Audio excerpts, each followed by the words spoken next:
특별히 10절과 11절의 말씀을 다시 한번 읽어보도록 하겠습니다. 시작하면 함께 읽지요. 시작.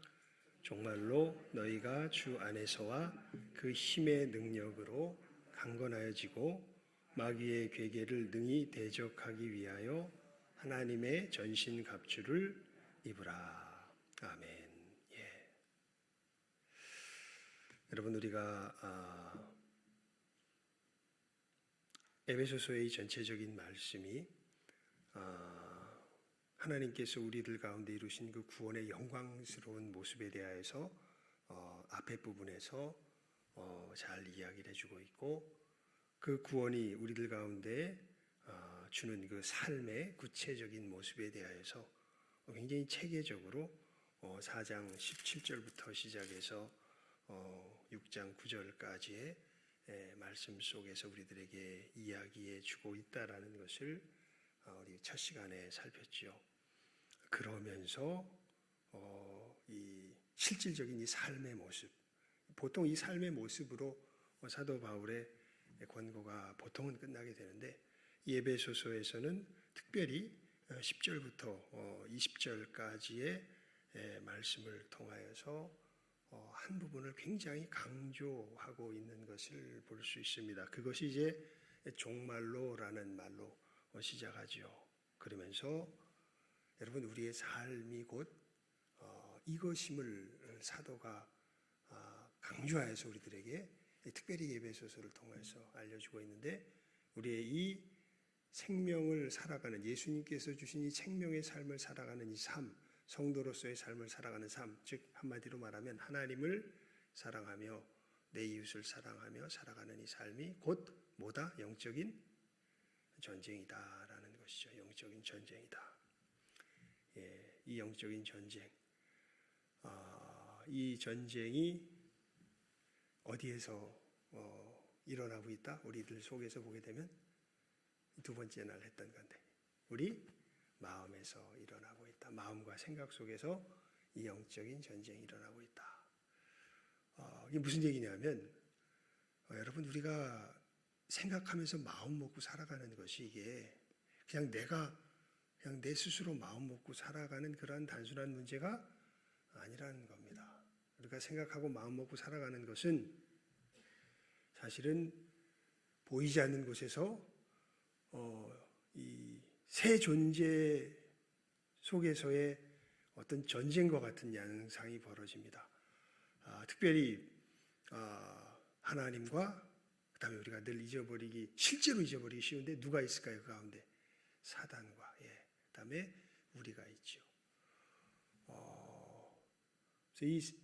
그러면서 이제 우리들 속에 여러분, 하나님께서 우리 주 예수 그리스도 안에서 하나님의 영으로 우리들 가운데 성령으로 거하게 하시며 우리의 마음과 생각을 붙들어주고 인도하여 가십니다. 예수 그리스도의 사람은 이제 하나님의 성령이 그 안에 거하는 사람들이죠. 그래서 그 마음과 생각을 붙들어주고 가시는데, 그렇다고 그것이 우리 마음과 생각 속에 누가 역사하는 그 역사를, 사단이 역사하는 역사를 완전히 차단하는 것은 아닙니다. 놀랍게도 하나님께서는 하지만 이건 분명히 아십시오, 여러분. 그래서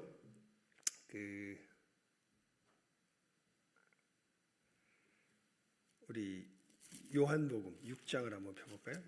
로마서로 보기엔 너무 길고, 요한복음 6장, 요한복음 6장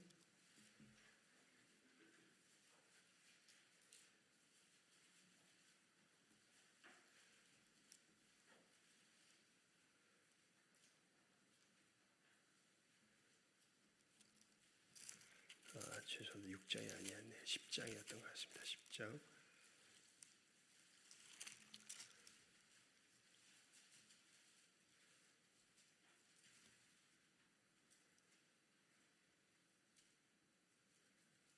제가 갑자기 이것을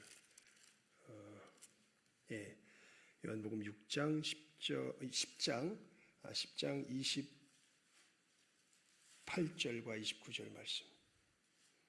27절, 28절, 29절 말씀 우리 함께 읽어볼까요? 요한복음 6장 27절, 28절, 29절 시작. 내 양은 내 음성을 들으며 나는 저희를 알며 저희는 나를 따르느니라. 내가 저희에게 영생을 주노니 영원히 멸망치 아니할 터이요 또 저희를 내 손에서 빼앗을 자가 없느니라. 저희를 주신 내 아버지는 만유보다 크심에 아무도 아버지 손에서 빼앗을 수 없느니라. 아멘. 30절까지 보면 나와 아버지는 하나이니라 하신데 이렇게 기록되어 있죠. 그러니까 우리가 이제 예수님께서 우리 안에 거하시면 우리가 예수님 손에 이렇게 붙들림 받은 예수님의 것이 된 것을 아무도 예수님의 손에서 빼앗을 자가 없습니다. 그래서 이 양상을 그냥 아주 객관적으로 표현한 것이 누가복음 11장 20절 21절 말씀에 보면 예전에는 누가 우리의 이 영을 장악하고 실질적으로 장악하고 있었습니까? 사단이, 마귀가 우리의 영을 실질적으로 장악하고 있었는데 그래서 강한 자가 무장을 하고 우리를 지키고 있었죠. 그 무장이 뭐냐면 마귀의 괴계지요. 사실 우리가 어저께 살펴보았던 우리를 누구처럼 높이는 하나님처럼 높이는 그 괴계로 우리 영을 완전히 뭐하고 있었어요? 사로잡고 있었죠. 사실. 그런데 더 강한 자가 와서 마귀에게서 빼앗았습니다. 우리 편에서 보면 회복이지요. 이제 예수의 사람들은 여러분 그래서 하나님의 것이 되었고 이게 다른 것이 아니죠. 이제는 예수의 사람들은 하나님이 그 사람의 뭐가 된 사람들이에요. 하나님이 된 사람들이에요. 마귀에게 사로잡힌 사람은요. 이게 참 웃기는 게 자기 스스로 생각하기에는 누가 하나님이 된 거예요. 마귀에게 사로잡힌 사람들은 자기가 하나님이 된 거예요. 그런데 실제로는 누구의 종으로 살아가는 거예요? 마귀의 종으로 살아가는 거예요. 그런데 예수 그리스도의 사람들은 이제 예수 그리스도의 종이 되어서 누가 하나님이 된 거예요. 그 사람이 하나님이 진정한 하나님이 되신 거예요. 그리고 우리가 하나님의 종으로 살아가는 것이라고 표현이 되는데 그렇게 살아갈 때 진정한 누구를 찾게 돼요. 오히려 자기 자신을 찾게 돼요. 어저께 수요 예배 시간에 제가 그랬죠. 법대로 살아가야 몸이 편하더라고. 이 법이 어그러진 것을 알지 못하고 내가 여태까지 내 몸이 이렇게 삐뚤어진 채로 살아간 걸 모르고 살아갔었는데 이 삐뚤어진 걸 바로 잡아보니까 엄청 편하더라고요. 자유롭더라고요. 뭐라 그럴까요? 뭐 양말을 신거나 뭐 할 때 나도 모르게 막 몸을 되게 비틀면서 신었거든요. 근데 한 2, 3개월 그거 받으면서 보니까 이게 비틀림이 사라졌어요. 이게 하는데 아프지가 않아요. 그래서 이게 참 내 몸이 하나님께 주신 어떤 이런 법대로 돌아가니까 이게 참 편하구나, 자유롭구나라는 것을 이런 자그마한 사건에서 느끼는데 그렇죠, 여러분. 하나님이 우리의 누가 되실 때, 하나님이 되실 때, 그때 우리가 진정한 우리의 삶을 누리게 됩니다. 이 역사가 이제 우리 주 예수 그리스도의 십자가 위에서 이루어진 거죠. 그래서 사도 바울이 이야기하죠. 예수님의 십자가 역사는 우리로 뭐에 대하여 죽고 죄에 대하여 죽고 누구에 대하여 살게 하신 하나님께 대하여 살게 하신 구원의 역사였다. 베드로도 똑같은 얘기를 합니다. 예수님께서 십자가에서 우리를 뭐에 대하여 죽게 하고 죄에 대하여 죽게 하고 무엇에 대하여 살게 하였다. 의에 대하여 살게 하였다. 이렇게 베드로전서 2장 24절 말씀에 보면 사도 베드로도 똑같은 이야기를 하지요. 그러면서 여러분 이렇게 그러니까 우리의 삶은요 결국 궁극적으로 둘 중에 하나를 표명하는 삶이 돼요. 그러니까 사람은요 어쩔 수 없이요 어떤 것에 영광을 나타내는 삶을 살게 됩니다. 그게 무슨 말이냐면 이 세상이 누구 의지로 돌아가는 곳인지를 드러내게 되어 있어요. 우리의 삶은 어떻게 보면 우리 인간은 대리자의 삶, 존재 자체가 대리자의 삶이에요. 그 점에서 보면 누구의 영광을, 누구의 의지를 드러내는가 하는 것이죠. 그래서 소요리 문답 제1번에서 이렇게 질문을 하죠. 사람의 제일된 목적이 무엇이뇨? 제일된 목적이 무엇입니까? 하나님을 영화롭게 하고 영원토록 그를 즐거워하는 것입니다. 이렇게 이야기를 하죠. 그런데 마귀에게 사로잡힌 사람들은 누구를 영화롭게 하고 자기를 영화롭게 하고 자기 뜻이 관철되고 자기 뜻이 진행되는 것이 그 사람의 존재의 목적인데, 근데 그 자기 뜻이 실제로 들어가 보면 있을까요, 없을까요? 없습니다. 사실은 여러분, 그래서 그 계명, 우리들이 살아가면서 뭘 그렇게 강력하게 원하게 되는가요? 뭘 그렇게 강하게 소원하며 살아가게 되는가요? 보통 보면요, 지가 어렸을 때 부모에게 교육받았거나 뭔가 모자라다고 생각하는 것을 어떻게 보면 충동적으로 그것을 채워가려고 열심히 살아가는 것들을 보게 됩니다. 막 누군가에게서 막 엄청난 억압을 받았다면 그 억압받은 것을 보상받기 위해서 그 억압을 해치기 위해서 살아간다든지, 돈이 없어서 굉장히 고생했다면은 어떻게 해요? 돈을 많이 벌어서 부유하게 사려는 것이 그 사람의 목적이 되든지. 자기가 뭔가 어렸을 때 핍절하였던 것이, 근데 그래서 그런 것들이 보게 되면은 뭐라 그럴까요?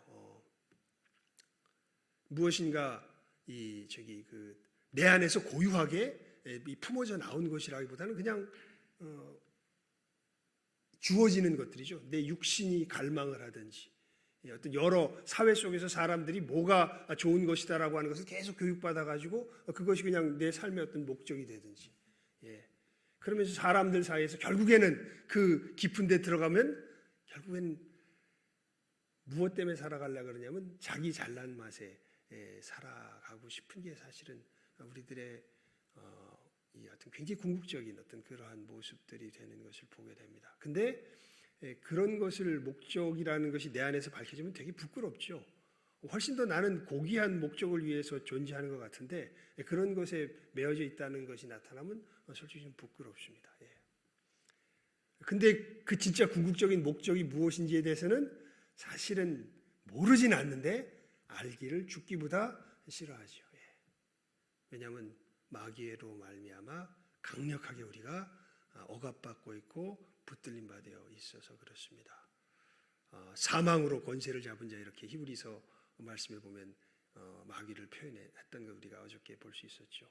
사망이 다른 것이 아니라 누구와의 관계가 끊어져 버린 거예요. 하나님과의 관계가 끊어져 버린 거죠.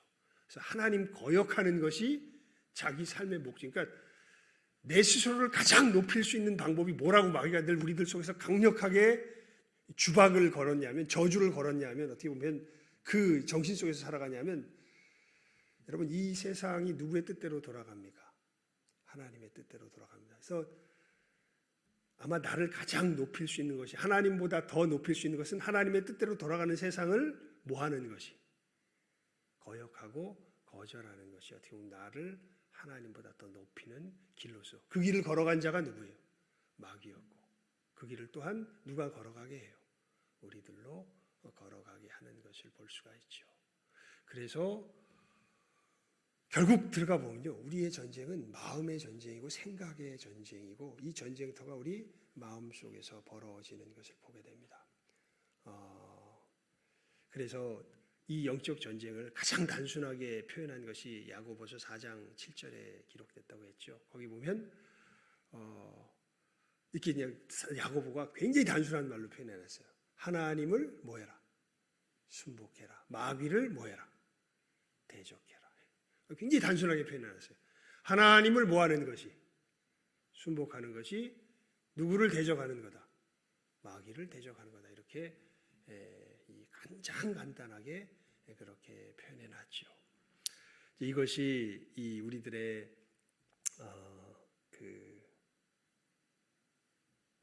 현실이 되죠. 그래서 이것이 우리 마음 속에 어떤 생각으로, 어떤 생각을 넘어선 어떤 충동으로 이제 굉장히 강력하게 우리의 마음을 주장하려고 하는 어떤 이런 그 세력들의 전쟁터가 되어진 것이 우리들의 살아가는 삶의 현실이라는 것을 우리가 분명히 깨달아 알고, 그리고 이렇게 우리들 마음과 생각 속에 하나님을 거역하는 마음과 생각이 되도록 그런 것들을 불어넣는 굉장히 강력한 세력이 바로 이 어둠의 세력이요 마귀의 세력이라는 걸 깨달아 알고 이것과 이제 우리가 대적하며 살아가는 것 이것이 우리의 삶의 현실이다라는 것을 분명히 알아야 됩니다. 그래서 이것이 우리의 삶의 현장 속에서는 해석의 싸움으로 나타난다고 제가 정리를 해드렸죠. 해석의 싸움으로 나타난다고. 그러니까 우리들 살아가면서 여러 닥치는 문제들이 이렇게 다가올 때 보게 되면 이게 도대체 뭘 의미하는 건가 라는 것을 우리는 늘 우리도 알지 못하는 사이에 뭐하고 있습니까? 해석하고 있습니다. 그리고 이 상황 속에서 내가 어느 길로 가야 되는 건가 늘 우리도 알지 못하는 사이에 어떤 가치를 붙들고 그 가치 속에서는 누군가의 뜻이 드러나게 되어 있습니다. 그 상황은 이런데 내가 이 상황 속에서 어느 길로 걸어가야 돼.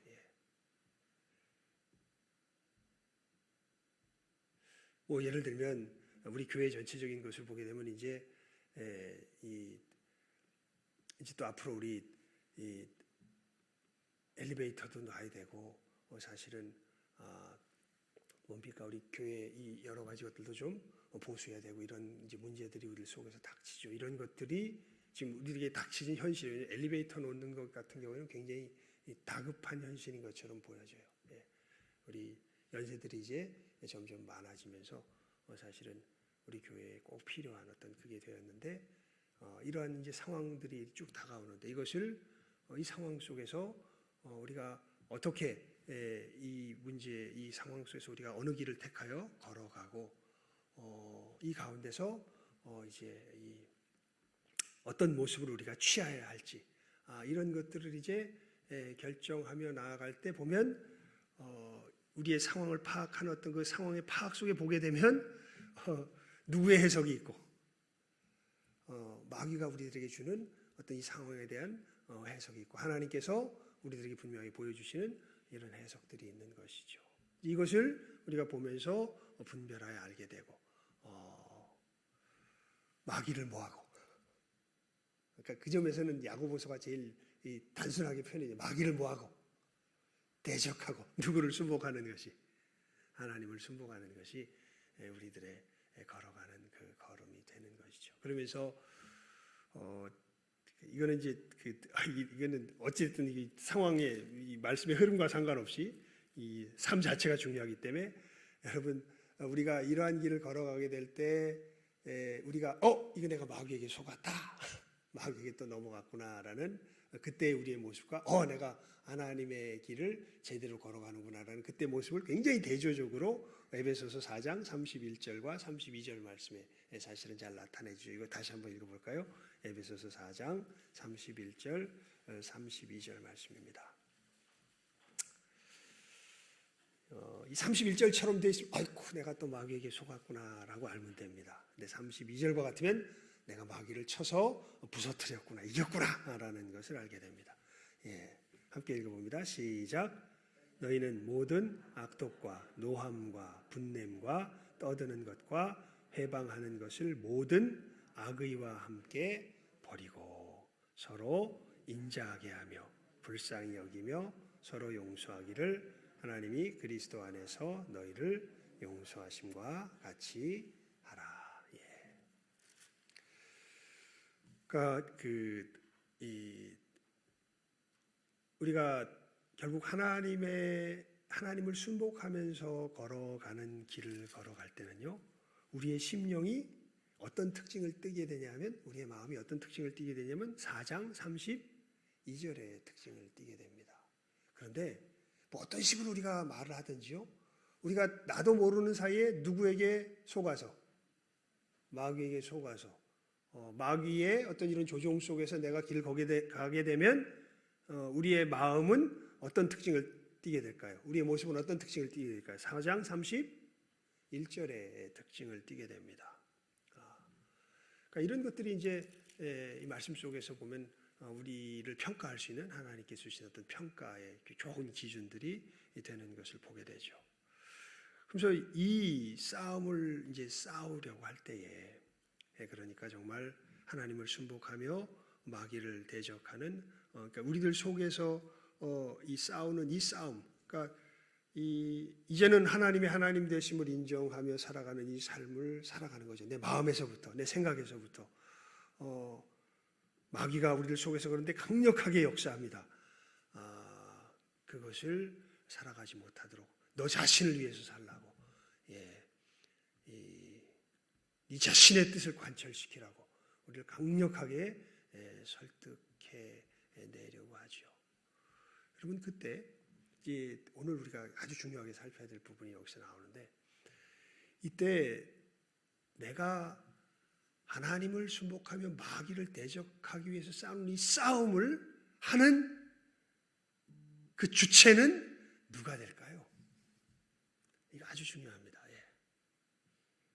오늘 설교 제목이 뭡니까? 우리 백장로님이 마침 두 번을 강조하여서 설교 제목을 이야기해 주셨는데요. 설교 제목이 기억 안 나죠? 뭡니까? 나의 전쟁, 하나님의 전쟁이에요. 그래서 오늘 말씀을 한번 잘 보십시오.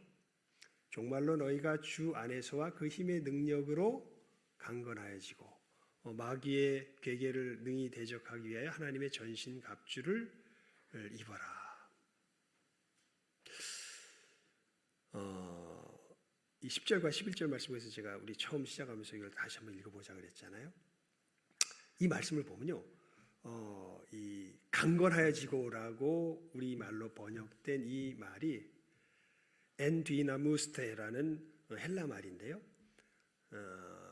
이게 이제 좀 듣고 그냥 잃어버리세요. 그냥 의미만 알면 됩니다. 하지만 설명을 하니까 어쩔 수 없이 이런 식의 우리가 일상에서 쓰지 않는 얘기를 좀 써야 됩니다.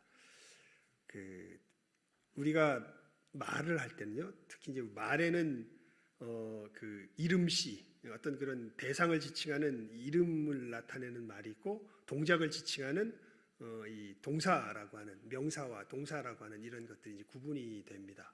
그리고 우리 말은 이 명사와 동사가 이렇게 같이 있어서 이제 우리의 생각들이 이렇게 전해지고 생각을 하게 되는데, 이 강건하여지고라는 말은 동사고요. 이 동사에는 우리가 인식은 못하는데 늘 이 어떤 그 시간에 대한 개념이 동사에는 들어가 있어요. 우리가 하는 이 동작을 나타내는 말에는. 그리고 이 동작의 상태에 대한 이 말이 의미가 또 들어가 있고, 이 동작에서 갖는 뭐라 그럴까요? 그걸 무드라고 그러는데, 동작에 우리의 어떤 식의 그 정서가 실리는 어떤 그 정서에 대한 정보도 또한 들어가 있습니다. 그래서 시간과 상태와 어떻게 보면 우리의 어떤 이 동작을 말할 때 어떤 정서를 표현하는 이것이 우리가 이제 인식은 못하는데 일상생활 속에서 이것이 다 들어가 있습니다. 그래서 시간, 태의 법이라고 그렇게 이야기를 해요. 이 동사를 이렇게 분석을 할 때요. 근데 이 엔디나무스테, 그러니까 강건해지고라는 것이 시간으로 말하면요, 이것이 이제 그래서 외국어 배우는 게 그래서 힘들죠. 우리나라 사람들이 쓰는 그 시간을 보는 방식과 이 헬라 사람들이 시간을 보는 방식, 미국 사람들이 보는 시간을 보는 방식, 이것들이 좀 강조점들이 다 틀려요. 근데 이 엔디나무스테라고 하는 강건해지고라는 이 말을 이제 이 헬라 말로 썼을 때 이것은 현재 진행형입니다. 진행형. 그러니까 강건해져라라고 하는 건 계속 강건해지고 있는 중이에요. 이게 뭔 뜻이냐면 계속해서 진행되어져 가고 있는 거예요. 그리고 태로 말하면 수동태예요. 그러니까 이게 원래 엔디나모라고 하는 이 말이 능동태인데 이것은 강건하게 하다 그런 말이에요. 엔디나모, 그럼 내가 강건하게 하다라는 말이에요. 내가 강건하게 하다. 내가 너를 강건하게 하다. 근데 엔디나무스 때는 너희가 강건함을 받아라 이런 뜻이에요. 강건함을 받아라. 그것도 현재 진행으로 쓰여졌다 그랬잖아요. 그러니까 현재라는 말인데 헬라에서는 이게 진행의 의미를 가지고 있어요. 그러니까 계속해서 누군가로부터 뭐를 받는 거예요. 강건함을 받는 거예요.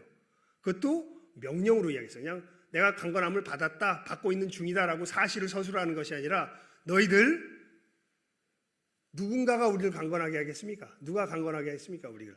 여기 보면 이제 그 대상이 나오죠. 정말로 너희가 주 안에서와 그 힘의 능력으로 어떻게 되고 강건하여지고. 그러니까 예수님께서 우리를 강건하게 하시는 거죠. 예.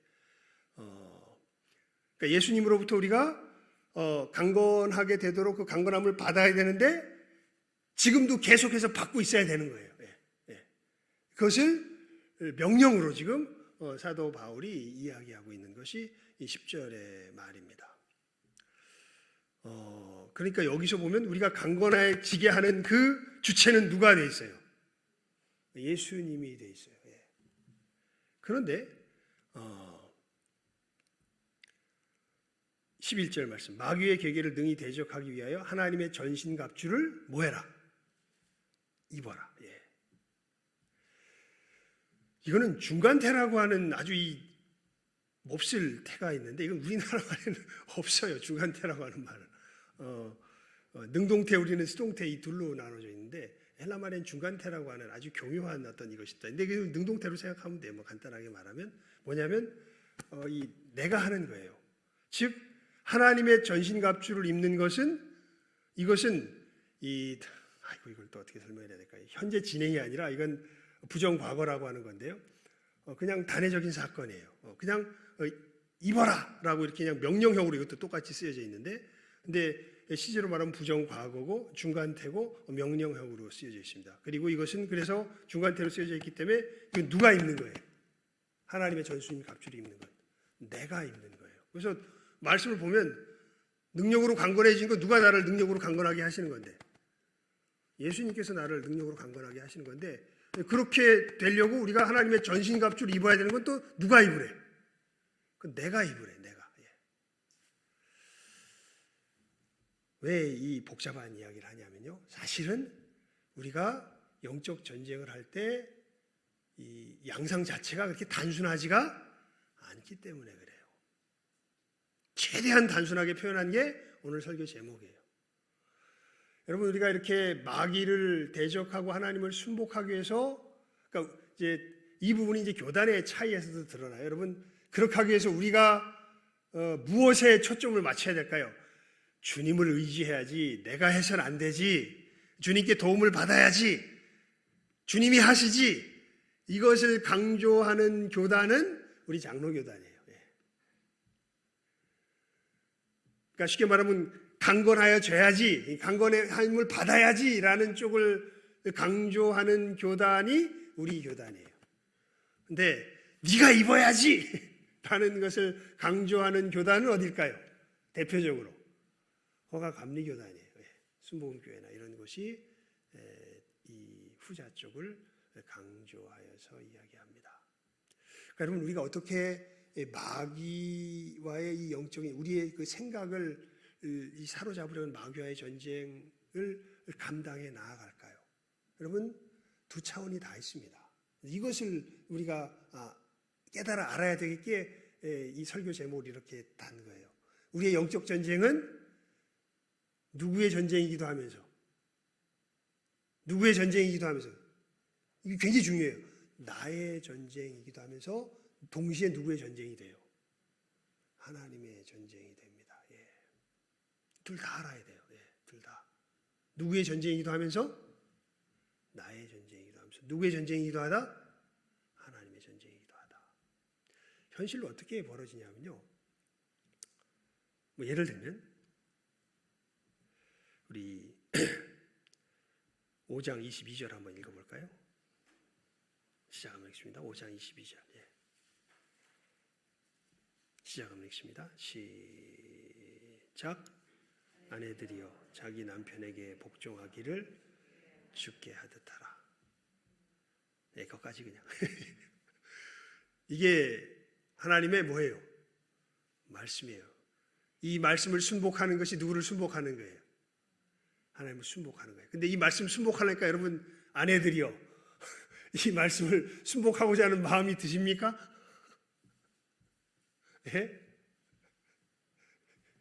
기분 나빠요? 기분 좋아요? 이 말씀을 딱 듣는 순간 기분 나빠요? 기분 좋아요? 솔직히 기분 나쁜 부분이 있지요. 예. 그것도 자기 남편에게 복종하기를 누구께 하듯 하라고요? 죽게 하듯 하래. 죽게 하듯. 예. 죽게 하듯 하라. 그러려면 일단 이 말씀이 떨어지면 남편에게 순종하기를 누구께 하듯 하려고, 죽게 하듯 하려고 누가 애쓰기 시작합니까? 이제 예수의 사람들은 내가 애쓰기 시작하죠. 내가 애쓰기 시작합니다. 여기서부터 우리의 영적인 전쟁은 시작하죠. 그럼 이제 마귀가 이제 어떻게 해요? 우리 마음속에 뭐 하기 시작해? 이제 역사하기 시작하죠. 그러면서 뭐 이것저것 핑계대고 시대를 봐라 뭐 별의별 소리를 막 해대기 시작할 거예요. 예. 말이 되느냐, 무슨 뭐 성경이 그렇게 꼭 쓰여졌겠냐부터 시작해서 너무 명확한데 사실은 이 말씀만 읽어보면 아내들이요, 무슨 뭐 다른 맥락이 있는 것도 아니잖아요. 아내들이요, 자기 남편에게 복종하기를 어떻게 하라? 죽게 하듯 하라. 예. 그러면서 뭐 피차 복종하고 피차하면서 또 하긴 이 이야기를 하기 전에요. 잠깐만요, 어디가 있습니까? 예.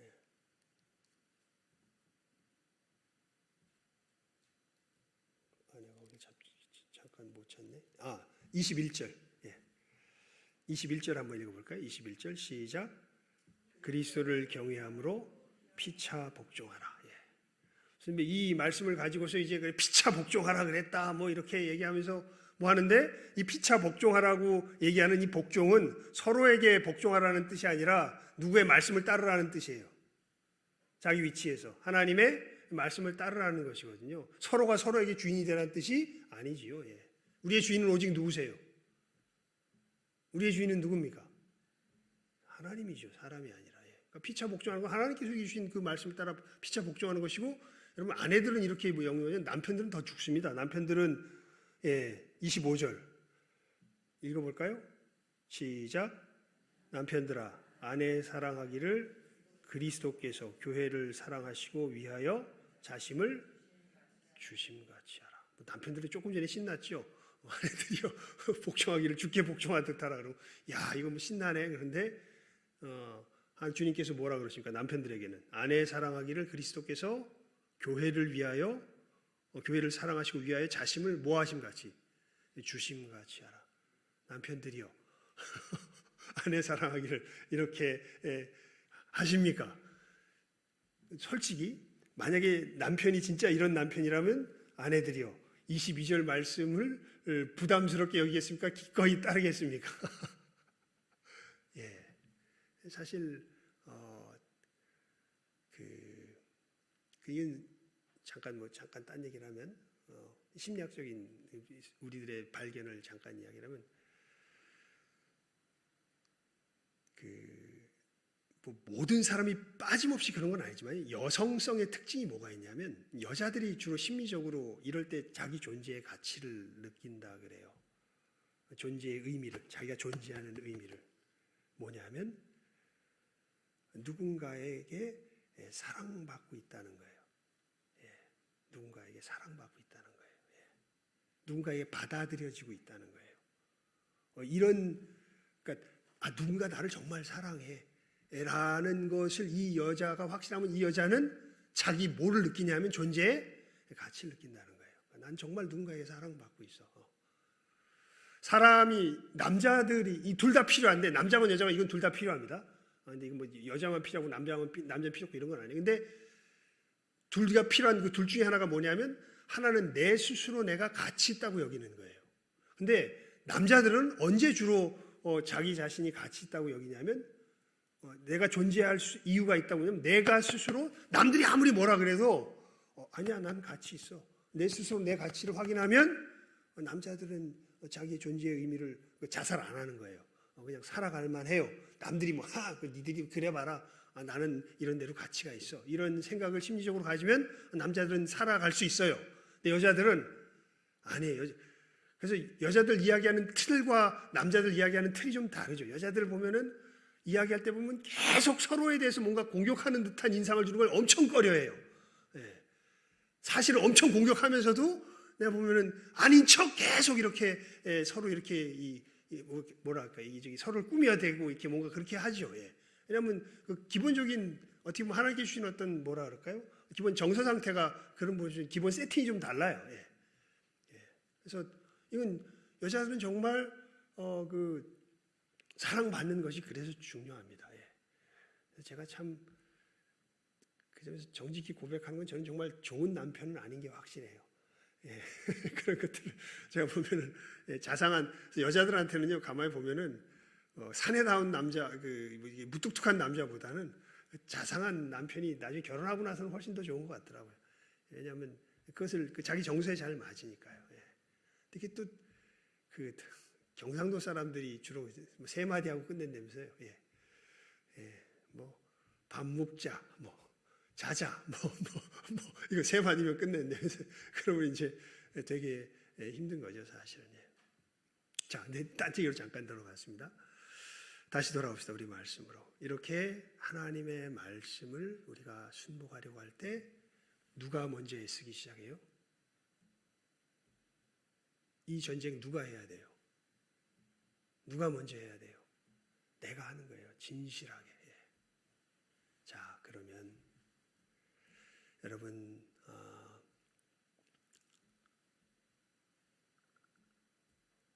이게 됩니까? 안 됩니까? 이때 이제 로마서 7장의 탄식이 나오죠. 오호라 나는 곤고한 사람이로다. 누가 이 사망의 몸에서 나를 건져내랴. 이 남편을 잘 존중해 줘야 될 텐데 하는 꼬락선 일을 보면 뭐 여러 생각 들면서 존중이 안 되고, 근데 그러거나 말거나 주님은 뭐라 그러세요? 주님은 뭐라 그러세요? 아내들이여 자기 남편에게 복종하기를 어떻게 해라? 죽게 하듯 하라. 어떻게 해야 되나? 제가 그래서 결혼식장에서 종종 드는 예가 있죠.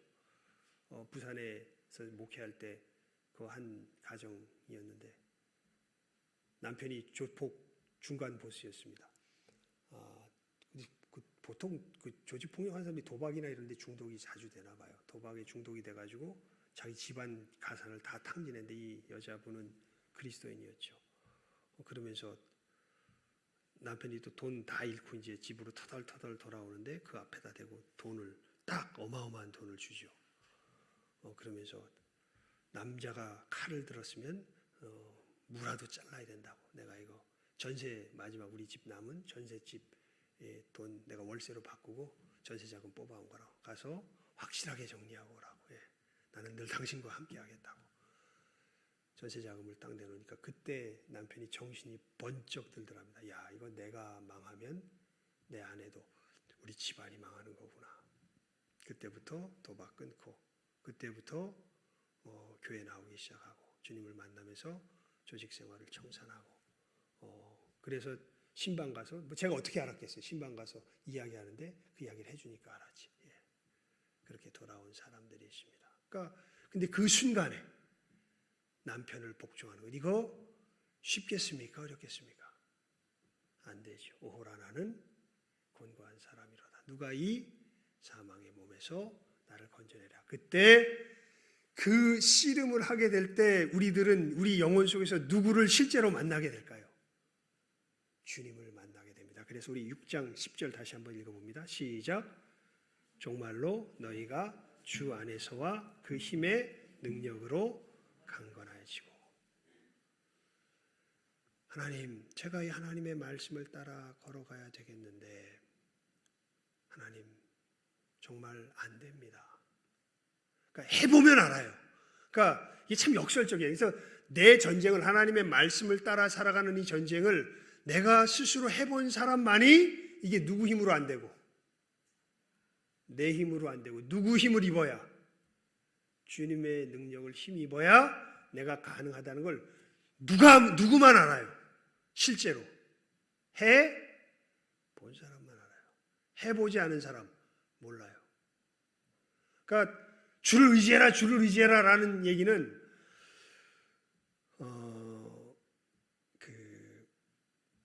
결국은요 이게 어떤 식의 삶의 모습으로 나타나면 자기 안전에 관한 문제를요 누구에게 던져버리는 식으로 살아가게 되냐면 하나님께 던져버리는 식으로 살아가게 돼요. 하나님의 사람들은 하나님의 말씀을 따른다는 것은 왜냐하면 마귀가 이런 것으로서 우리 눈을 굉장히 괴롭혀요. 야, 너 그렇게 살다간 죽어.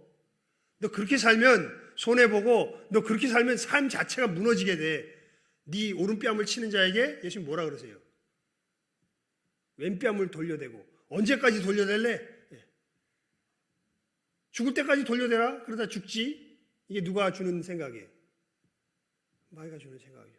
그럴 때 그럼에도 돌려대는 사람들은 그래, 그러다 죽겠다. 하나님께서 죽이시나 보자. 자기의 삶의 안전을 누구에게 던져버려요? 하나님께 던져버립니다. 그렇게 하나님을 믿을 수 있는 믿음의 힘은 그 순간에 들어가 보면 누구에게서 안 나와요. 내게서 안 나와요. 누구의 도움을 입어야 돼요? 주님의 도움을 입어야 돼요. 그래서 사실 그리스도인의 믿음의 싸움은 늘 그 순간순간은 순교의 싸움이에요. 누가 죽어나가지 않으면, 내가 죽어나가지 않으면, 내가 시퍼렇게 살아서는 이것을 살아갈 수가 없어요. 왜냐하면 내가 살았을 때 내 판단이 살아있거든요. 내 판단이 살면 하나님 말씀대로 살아가면 절대 안전할 것 같지가 않아요. 그런데 놀랍게 우리 심령은 알아요. 양심 속에서 이게 하나님의 길이라는 걸, 이게 하나님을 순복하는 길이라는 걸. 이때 정말 어마어마한 전쟁이 벌어집니다. 이때 우리가 누구의 힘을 입어야 돼요? 주님의 힘을 입어야 돼요. 그래서 너희가 주 안에서와 그 힘의 능력으로 어떻게 되고요? 강건해지고. 그래서 나의 전쟁을 하는 사람이라야 내 안에서 누가 전쟁하신다는 것을, 하나님께서 전쟁하신다는 것을 역설적으로 알게 돼요. 여러분, 그래서 성경에 잠언에 이런 표현이 있어요. 의인은 7번 넘어질지라도 다시 일어나려니와. 우리의 참 이 부분이 신비해요. 하나님은요, 우리가 그 곤란한 지경을 이렇게 우리 의지로 돌파해 나가기를 굉장히 원하세요. 그래서 마귀는 어떻게 보면 마약 같은 걸 주사하는 식으로 상황을 갖다가 확 몰아간다든지, 어떤 그냥 이 우리 정서 자체를, 우리의 생각 자체를 아예 마비시키는 공포스러운 상황을 딱 줘가지고 그냥 지 뜻대로 끌어가려고 그래요. 그런데 하나님은 아주 정확하게 우리 의지를 남겨두세요. 그래서 이 길을 누구 의지로 택해라? 네 의지로 택해라. 내 의지로 택하는 걸 실패하면 다시 처음으로 돌려놓으십니다. 그리고 야, 너 나 사랑하지? 그러면 네 의지로 택해서 와. 못해요. 그럼 다시 또 돌려놓으세요. 그리고 여기서부터 다시 시작해. 나는 내가 너를 공포로 협박하고 공포로 뭐 두렵게 해가지고 그냥 아무 생각 없이 네 의지랑 상관없이 이렇게 나가는, 나는 네가 정말 나를 사랑하길 바라지, 그렇게 공포에 몰려서 그렇게 하기를 바라지 않아. 이게 하나님이 우리를 대하시는 방식이 있어요. 그래서 그 순간 우리 의지로 해야 돼요. 근데 의지로 하다 보면 뭐가 없는 거 우리가 발견하게 돼. 실제로 베드로가 내가 예수님 절대 죽어도 부인, 나 다른 사람 다 부인해도 내가 죽으면 죽었지 부인 안 해요라고 자기 스스로 생각했지만 실제 가보니까 어때요? 없어요. 그게 자기 안에. 그래서 우리 오늘 마지막으로 이 말씀 봅시다. 고린도전서 1장 30절 31절입니다. 고린도전서 1장 29절부터 봅시다. 29절, 30절, 31절 말씀입니다. 시작하면 읽습니다. 29절, 30절, 31절 시작. 이는 아무 육체라도 하나님 앞에서 자랑하지 못하게 하려 하심이라. 너희는 하나님께로부터 나서 그리스도 예수 안에 있고 예수는 하나님께로서 나와서 우리에게 지혜와 의로움과 거룩함과 구속함이 되셨으니 기록된 바 자랑하는 자는 주 안에서 자랑하라 함과 같게 하려 함이니라. 아멘. 여기 특히 30절 말씀을 잘 보십시오. 예수는 우리에게 어떻다? 지혜와 의로움과 거룩함과 구속함이 되셨다. 그래서 사도 바울이요, 고린도전서 15장에 보면요, 내가 다른 모든 사도보다 더 많이 뭐하였으나 수고하였으나, 그런데 내 안에서 일한 이는 내가 아니라 누구다? 하나님의 은혜다. 이렇게 이야기합니다. 굉장히 역설적인 표현이에요. 지가 보면 자기도 알아요. 내가 다른 모든 사고보다 더 많이 뭐 했다고? 수고했다고. 근데 실제로 고백하는데 이건 내가 아니라 이 수고의 원동력은 내가 아니라 누구다? 하나님의 은혜다. 여러분 이런 역설이 존재합니다. 우리 그리스도인들의 이 영적 전쟁 속에는요. 그러니까 예수의 사람이라면요 이 역설적인 전쟁 속에 들어와 있어요. 그래서 둘 다 맞아요. 어떻게 보면 그러니까 하나님께서 이제 그 때를 따라서 만약에 우리가 실제로 자기 속에서 끄집어내려고 그러면 하나님께서는 말씀을 통하여서 이 부분을 굉장히 강조해서 우리에게 들려주실 거예요. 야, 그 힘은 네게서 안 나와. 나를 의지해라. 나를 의지해라. 근데 하나님을 의지한다라는 핑계로 아무것도 안 해. 하나님을 사랑한다는 어떤 하나님께서 주지 않았잖아요. 뭐 이딴 식의 얘기나 하고 아무것도 안 해.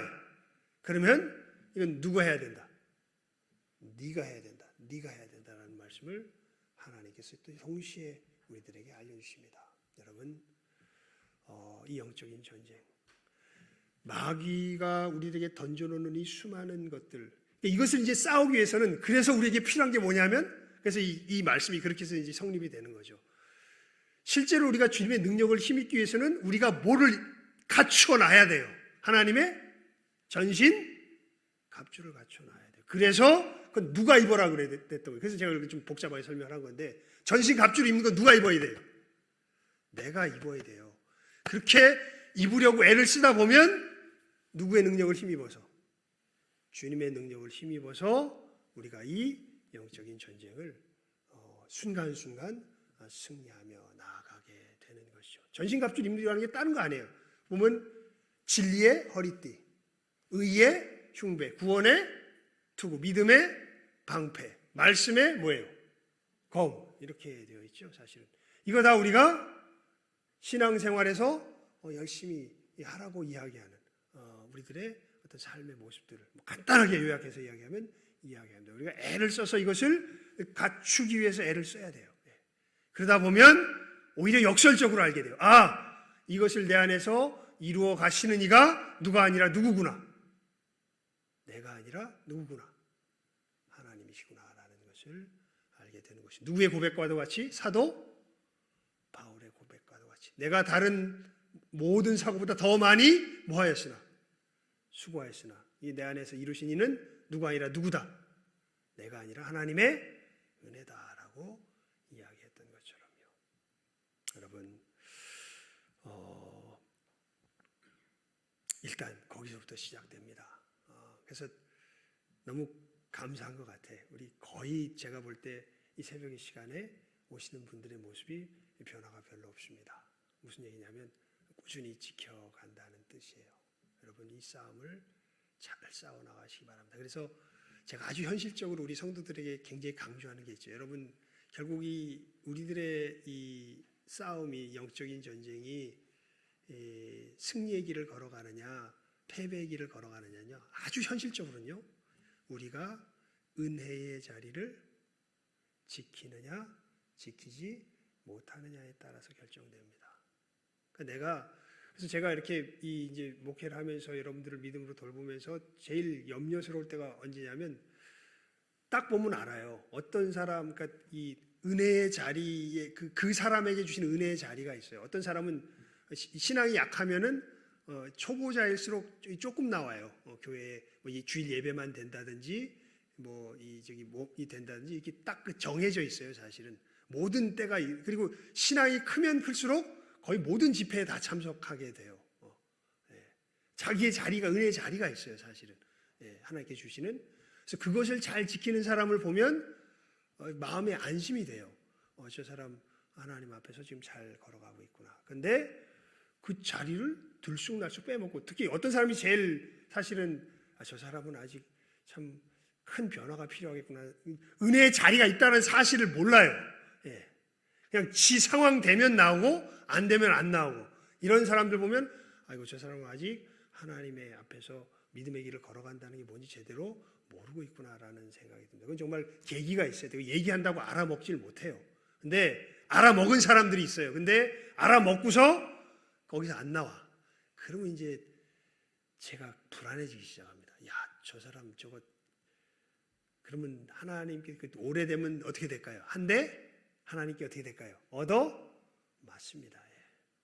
그러면 핑계대지. 네 죄를 내가 알렸다 이건. 정말 하나님의 사람들은 자기 은혜의 자리가 있는 걸 알아요. 거기를 지키면서부터 내 모든 삶은 정리가 되기 시작합니다. 만약에 급한 일과 중요한 일이 있다면 여러분, 우리 하나님의 사람들은요, 급한 일 때문에 중요한 일을 버려선 안 돼요. 중요한 일 때문에 뭘 차라리 버리는 게 나아요. 급한 일을 버리는 게 나아요. 그렇게 될 때 나의 전쟁이 제대로 시작되기 시작하고, 그때 내 삶 속에서 하나님의 역사가 일어날 수 있는 통로가 제대로 확보되기 시작합니다. 여러분, 분명히 깨달아 하십시오. 나의 전쟁, 하나님의 전쟁입니다. 누구에게서부터 먼저 시작돼요? 그 점에 있어서 보면, 시간적으로 보면 이 영적 전쟁은 누구에게서 먼저 시작해야 돼요? 내게서부터 먼저 시작해야 돼요. 예. 그래야 하나님의 은혜로 하나님의 전쟁이 내 안에서 펼쳐지게 되는 것들을 보게 됩니다. 이 귀한 진리를 잘 깨달아 알고 영적 전쟁에서 승리하며 나가는 우리 귀한 영혼들 될 수 있기를 주님의 이름으로 축원을 드립니다. 우리 시간 기도합시다. 하나님, 이 영적인 전쟁 우리가 착각하지 않게 해주십시오. 하나님, 내게서부터 시작해야 되는 것임을 알게 하시고, 무엇보다 하나님 앞에서 이 은혜의 자리를 지킴에 저희들 참으로 실패하지 아니하며 패배하지 않는 내가 되게 하여 주시옵소서. 우리 신성의 귀한 믿음의 한 사람 한 사람 되게 하여 주시옵소서. 우리 시간 말씀을 생각하며 합심하여 기도하는 시간 갖도록 하겠습니다. 기도드립니다. 하나님,